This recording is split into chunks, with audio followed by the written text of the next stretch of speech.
I like to start in my fourth grade year when a white teacher I had in Norristown, Pennsylvania, my hometown.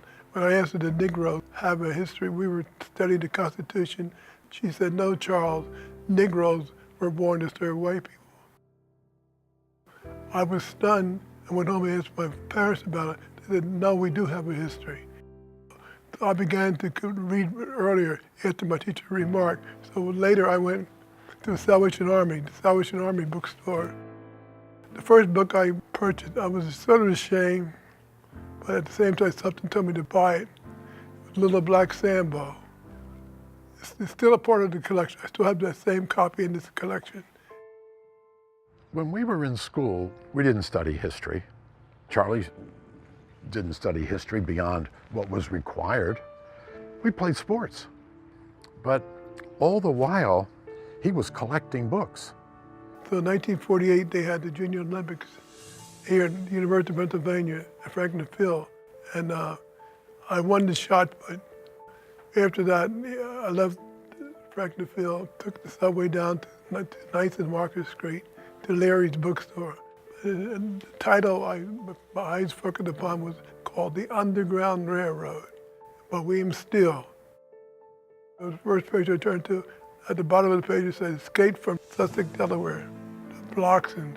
They escaped from Delaware, came to Philadelphia, met with William Steele, the great Underground Railroad coordinator. Never did I realize that my people was involved in the Underground Railroad. I knew my grandfather sang these coded spirituals. There's a highway to heaven, there's a highway to heaven, walking up the King's Highway. The King's Highway was a trail, the Underground Railroad. Here's a, 18-year-old who refuses to accept his teacher's comment that, African Americans didn't do anything. and magically finds the Underground Railroad lying in a pile of books outside Leary's and says, oh, this is something I need, right? And it starts his collection. Later, it led me on to books by Booker T. Washington, W.E.B. Du Bois, the narrative and life of Frederick Douglass, The Confession of Nat Turner, the poems of Phillis Wheatley. It is the first book written by a person of African descent. The title Leather is bound in the skin of a black man. The great Paul Robeson. Since I was a child, I was attracted to his music, his voice, and so forth. And I met him several times. I have a huge collection on him. The collection had become so large that it more than filled his basement where it was kept. And it was one of the largest such collections privately held in the country.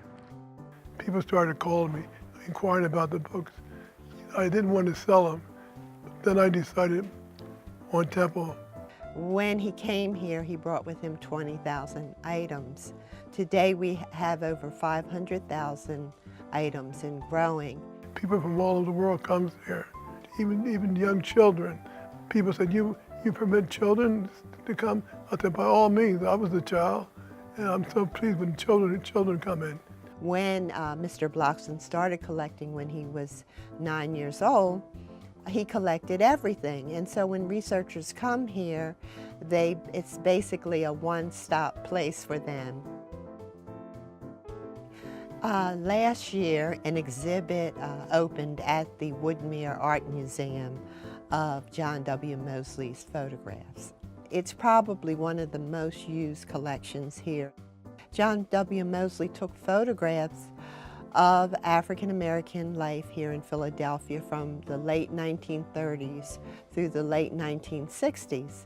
He did this wonderful book on Mosley's photography. I mean, the family gives him these boxes of negatives, and he makes a book out of it. And he designs why this photographer in Philadelphia from 50 years ago is important. When we first met, I was a graphic arts designer. The Free Library was planning programs, events to go along with the Civil Rights Movement. We went on to do about 25 or 30 exhibits presenting Black history. When we was doing Marian Anderson, Mary Anderson came to Philadelphia because of Charles Blockson. That was her last visit to Philadelphia. It was something to think about, being a little boy, listening to her music and meeting her during her final years. He called me one day and said, you know, I'm having trouble with the Historic Commission. I want to establish a marker commemorating Ned Hector, for whom Hector Street is named in Conshohocken. But they won't let me do it because there's nothing in writing which explains that he was the water boy for George Washington. But Charlie said, I know he was. So after some arm twisting in Harrisburg, we got the marker erected on Fayette Street in Conshohocken. That was the first marker in the state of Pennsylvania commemorating an African American. My good friend, Dr. Bernard Watson, when he was in charge of the William Penn Foundation, he said, Charlie, why don't you do a marker program, the one you were telling me about for Philly? As a result of that, Philadelphia has the largest African American marker program in the country. It's a wonderful program that he developed on his own, wrote every one of them. And just last year, it was the marker at the Seaport Museum. This is where our people came in. They landed there. People don't realize that one time that was the place for enslavement. Throughout my life, the Underground Railroad would play an important part. From the cover story of the National Geographic magazine to I became chairperson of the National Park Service Underground Railroad Advisory Committee. I was later donated 39 items that belonged to Harriet Tubman from her great niece, Mrs. Marilyn Wilkins of Philadelphia. Among those items was the shawl that Queen Victoria presented to Harriet Tubman in a hymn book. People said, why don't you sell it? I said, I would never sell the legacy of our people. I would never do that. He couldn't decide where he wanted them to go. So he said he prayed on it. And finally he said, well, because she was such an internationally known figure, he felt that the National Museum of African American History and Culture, the Smithsonian, would be the best place for it. I'm told over and over again that's one of the highlights of the museum. So this is where my book collecting excursion had taken me. Probably Mr. Blockson is the father of Black history in this region. And it took people like him to educate the rest of us as to the rich history that the African American community had in this country. Being involved in the founding of the African American Museum here in Philadelphia, or being on a committee that pushed to have a monument where the President's house is, putting up historical markers, seeing that the Underground Railroad is established officially as a national treasure. I mean, the list goes on and on and on.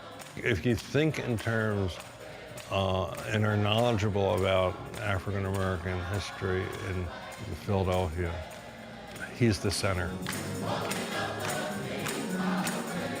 From the time I was a little boy, going from Salvation Army bookstores, buying little black sandals, traveling here and there.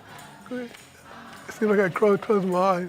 Now I'm 83 years old, but books are still a part of my life. People say, aren't you bored? I'm never bored. I'm being asked for more lectures and books and so much going on. If there is a book collecting heaven, I believe I would enjoy being a part of it.